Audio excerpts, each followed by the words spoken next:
Sitting মানে এটা হচ্ছে একটা সিটিং বাজি ব্যবসা। এই চাও এই কি সুন্দর, আমার লাগে এই মাছটার দাম হয়েছে। এই মাছটার দাম হচ্ছে প্রথমে চাইছে 500 না 550, 550 পরে কইছে 500। আমি কইছি না মুলামুলি নেই, হে কই দিছে ভাই 350।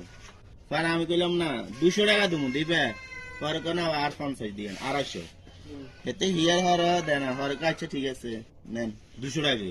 এই মাছটার দাম হয়েছে কি সুন্দর। এই টেডারে এনে নি ব্যাগ লইতে যাই আরে ধরাই দিতে আছে এই মাছটা। এলকাও সিটিং বাজি না এটা, তেরে রোজা রমজানের দিন তো এই মাছটা সিস্টেম চাও আর এই মাছটাও চাও কি রে তো এক সেম এক সেমে দুই ইয়ে লাগে তুই তের 102 এন বল 102 গে অনকি এরা বাঁধে দিতাম নাকি বাঁধে তুই হবে গা আসে মজা করস তো মজা করস কি রোজা রমজানের দিন ঠিক আছে বোন, আমার ভুলে গেছে। হ্যাঁ তুই বলে গেছে কি তুই তো মিলে মিলে নি করে মানুষ ঠগাই গেছ মহিলাগুলো লগের কোন সিটিং বাজি ব্যবসা করস। পুরুষেরা বাইরে থাকে না রমজান মাস, তুই দিন কইলি হেডা অসুখ হইব, তোর হেডা অসুখ তুমি এটি জানি এইটাও ভাই ব্যস্ত। হ্যাঁ ঠিক আছে। তাহলে তুই আমার হেডা অসুখ হইব ওই হাদিসটা কই আলাইতে আইছ।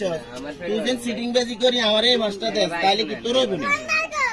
এটা মানে এদিকে আমগো যেরকম দেখছিলে ভাই সবাই এরকম করে ভাবে। খালি আমি বলতে না ভাই। আমি এটা আপনার মাছ ফুলটা বড় হ্যাঁ ভাই ভাই আপনার